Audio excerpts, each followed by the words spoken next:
Hey, what's up, everybody? It's Ryan Nickel from Bootstrap REI and Randy Just here. And hey, we want to catch the tail end of this. Yeah. Before, go ahead and flip that. Oh, you got it there, Ryan? Yeah, that's kind of loud. Yeah, you guys are like, what the hell's going on here? You guys are sitting by the rail tracks. Listen to that crazy train. It's going to quiet down just a moment, guys. But that's part of the story, isn't it, Ryan? It sure is, yeah. So, there's a last car. What day is it, Randy? It's Wednesday. And what happens on Wednesday? It's a walkthrough Wednesday. Walkthrough Wednesday. We got a pretty good one today. Yeah, we sure do. I think you guys are going to find this really interesting. Nice house. So, I buy a house in this truck. Oh, check this out. Yeah, look at that. Yeah, look. You got it? You got it in there? I sure do. You buy houses, Ryan? I buy houses, and apparently I buy burnt down lots, too. Burnt down lots. Yeah, there we go. Say bye to the train, guys. Adios. Bye, train. Anyway, so, wow, this one's a story. Oh my gosh, man, yeah. So, real recap on this one is we got called by code enforcement that this place had burnt down. And so actually Randy, I was teaching the class, so Randy came down here. Yeah, Ryan gave me a call. Yep. And say, hey, Randy.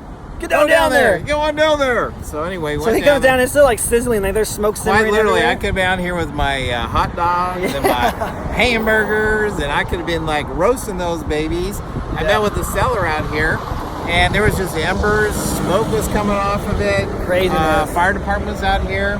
The city was out here.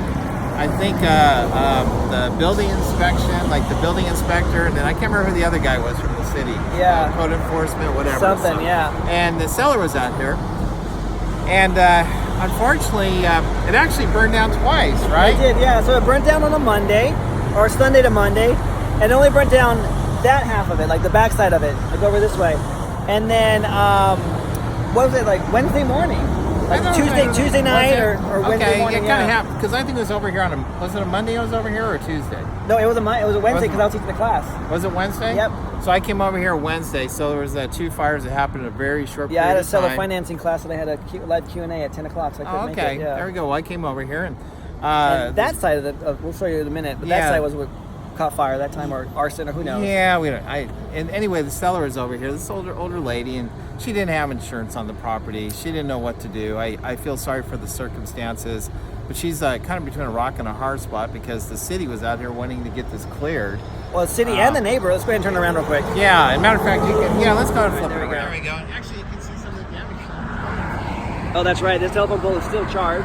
Yeah, you can see the back all the way to the top. There actually was a wire that came down here. I think kind of where you see that frame up there. Yeah. That's where the electrical drop was, and that all burned down. It had to disconnect it. So yeah, well, obviously it's cleaned off. You can see this here, but there was a wall that was leaning on that building there, and that neighbor was not happy.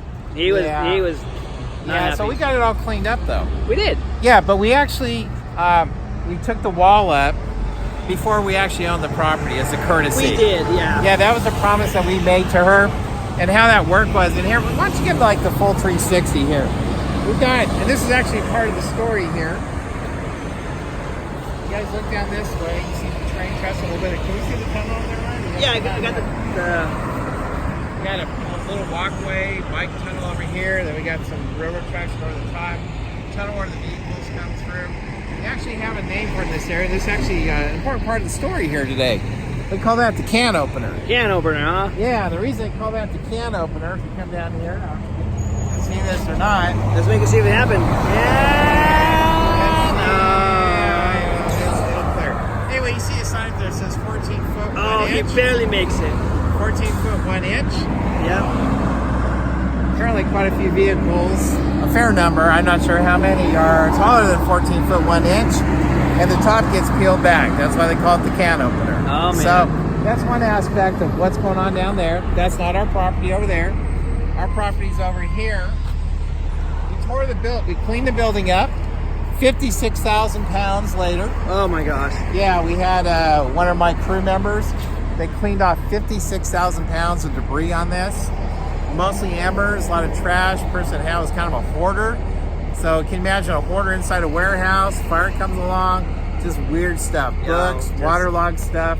Dolls. Yeah, he got it out of steamer here. trunks. Then we had this cement pad here. Yeah. And it's probably, believe it or not, the cement pad is probably 10, 12 inches thick. It's actually a really good cement pad.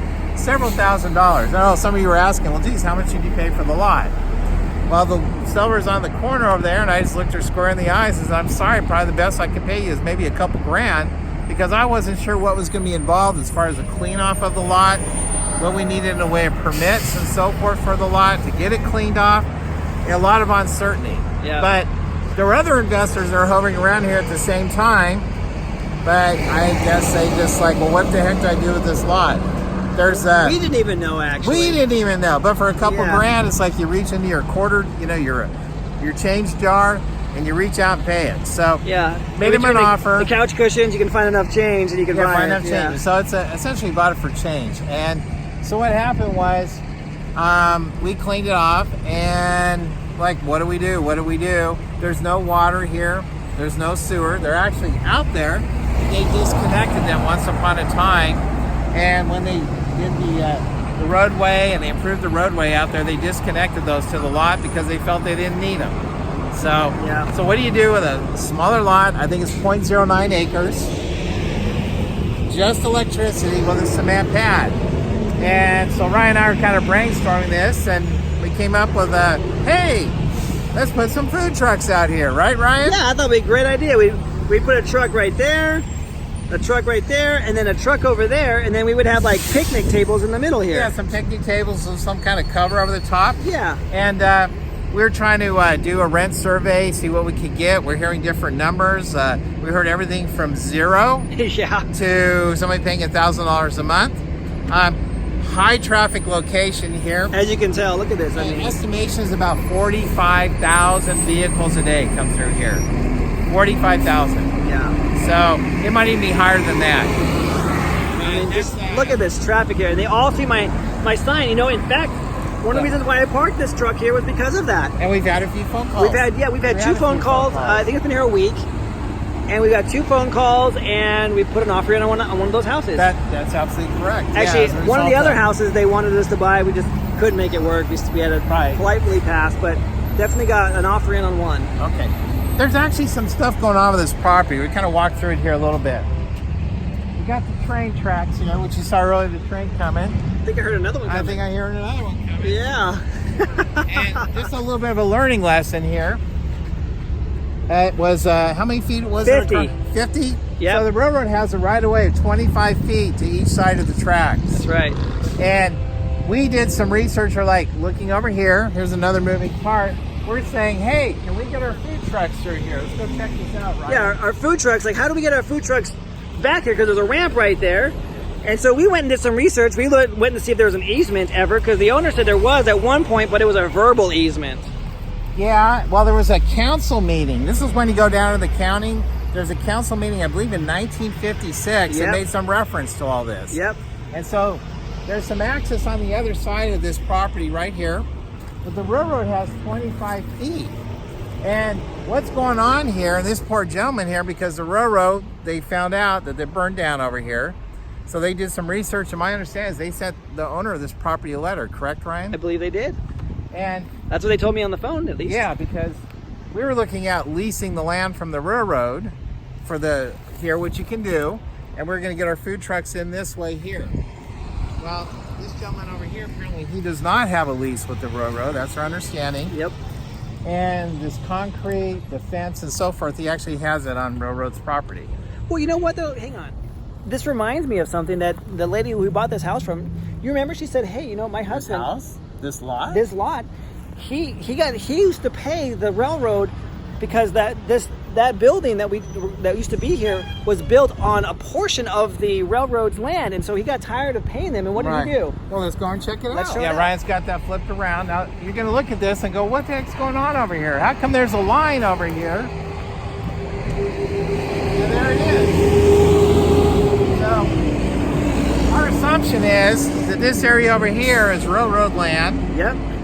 And he cut off to the point that this would be his own property, maybe a foot or 2 So you can see, like, it was all the way here. I don't know if the phone, if your camera's going to pick this up, Ryan. Oh, my camera, I have an iPhone, Randy. It picks up everything. My iPhone picks up everything.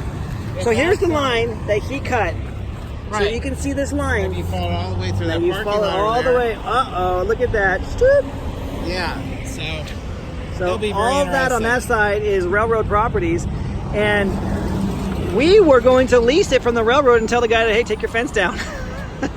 But well, yeah, and what's the title of this one again? this one is called Unsolicited Offer. Okay, and you're like, well, what the heck's going on there? That's right. And this is kind of the part of the story we got like, what the heck happened? Because we were in the middle of going our direction that we were going, and right, someone came knocking on our door. We had an application from Union Pacific, That's correct? Right. It was Union Pacific we were talking to. We had the application. We got her there. We had actually done some advertising to lease. Right, to lease that over on line this side again. here. Yep. Yeah, essentially to bring the vehicles in this way. So we're getting ready to send the application off, figure out what the lease was. They're going to send someone out here, is my understanding, a survey. Yep. There you go, another train coming behind there. Oh, he won't honk his horn. He didn't see us He there. ignored me. Yeah. No. Anyway. No, oh, it's a baby train. Oh, it is a miniature one. Look at that. So anyway, interesting enough, out of the blue, That's picking up some steam, isn't it? What's that? Picking up steam. Anyway, part of the story is, I get a call from a particular party and ask Ryan, because Ryan says, hey, I parked my vehicle over there. And I'm like, I get this call from Caltrans, and I'm like, oh, great. Here's a phone call from Caltrans that's probably pissed off at Ryan. Because check it out. Because he had to drive over the curb to get his vehicle up on the cement. So I literally drove up, I drove up right here, and then I backed it up, and then I came in that little like lip, and then I parked it. Yeah, because this is actually Caltrans land. It is, yeah. It's not the city of Marysville. So this is Caltrans out here, and I thought they'd call me up irritated. And guess what? That wasn't the case. Very pleasantly surprised, they said we would like to buy your lot. Yeah, now what was the reason they wanted to buy it? Well, we come back to this over here for the can opener. Because at some point in the future, Caltrans wants to remedy that situation over there. All right, well, the phone got too hot. Yeah, so we're back, guys. Anyway. It got so hot, just like our offer was so hot. There we go. Anyway, Caltrans contacted me. They did some researching. How they found it, I don't know. Unsolicited offer. The gentleman said how it would go down. And earlier this week, I signed the offer with Caltrans. It was about a 1 1/4 page offer. Not much there. There's a grant deed involved signed. We're waiting for the check to come in, but I know some of you are out there going, oh, Caltrans, you guys are going to be wealthy now or something. Yeah. Don't get crazy that way. We're not getting wealthy, but it was worth buying the lot. We're, as Ryan says, we're getting 20 times what we paid for it. So I think that's pretty darn good. We're going to be happy. Yeah, it was definitely a pleasant surprise, and sometimes unsolicited offers are the best offers. Yeah, it was pretty cool. So it's been signed, and we're just waiting for a check. That's the long and short of it. That's right. Yeah. One thing we did find out, though, when we were talking about doing our food truck thing, is there was a lot of interest from locals that wanted to at least go and use the food truck facility. Yeah, so and that's not off the table. No, not we at actually all. started looking at some lots. I looked at a lot earlier this week. Yep. We had a discussion about another lot, I believe. We did. So that may still be on the horizon. We'll get that one figured out. But walk through Wednesday here, folks. Ryan's going to do his little special. What is it, Ryan? What's this about? You only what and what and what? I'm going to flip the phone around here. It's ready to go, just like that. There we go, ready to go. All right, you guys know the deal. So you're just one deal away from changing your entire financial future. All it takes is how many? One. Just one deal. So if you don't know how to get started, look me up. It's Bootstrap Real Estate Investor. You can go to bootstraprei.com. We got a lot of free resources there. If you're already in the game and you want to go ahead and get more advanced, and you want to go ahead and start learning how to maybe start flipping some of these properties that you're finding, well, let me go ahead and turn you over to Randy, because we got something special coming up for you. We do. This was, well, we call this a flip. It kind of was a flip. Well, we flipped it. Yeah, we cleaned it up and we improved it, and we sold it for more than we bought it for. Well, I'll tell you what happened. We'll go back to Caltrans a little bit. I think they wouldn't have really recognized it unless we would have cleaned it off. I agree. And they saw that, and they're like, oh, darn it. This is kind of what the guy told me. He said, these guys are going to do something with this thing, and we better contact them before he does something with it, so they can get the best price, because they'd have to pay us for goodwill. If we got a business operation up and running here, they would have had to pay additional amount on top of what they're paying us. That's right. So that's kind of how that goes. But the special thing Ryan's talking about, we got a flip class coming up. It's a web class. Yep. And we don't have an exact date yet. But I think Ryan, so we're going to do a bit of price adjustment. I know some of you asked us earlier. We'll honor what we told you before. But for new folks want to get signed up with this, Ryan has the details. Reach out to him. He'll tell you what's going on with it. We're going to be teaching you as far as colors, some spreadsheet analysis, numbers, and also for you to get a sense of, is this something I should be flipping or should I be, passing it on to someone else or wholesaling? We'll get into that. It'll be a fun class. So. Yeah, it'll be a really fun class. So go ahead and reach out to me, guys. We'll give you the details, and we're off and go and running. So until next time. There we go. Walkthrough Wednesday. You guys take care. All right, Come on, Ryan. There, you put your little finger there. Where is it? You got it? Okay. There we are. See you guys next week. Take care.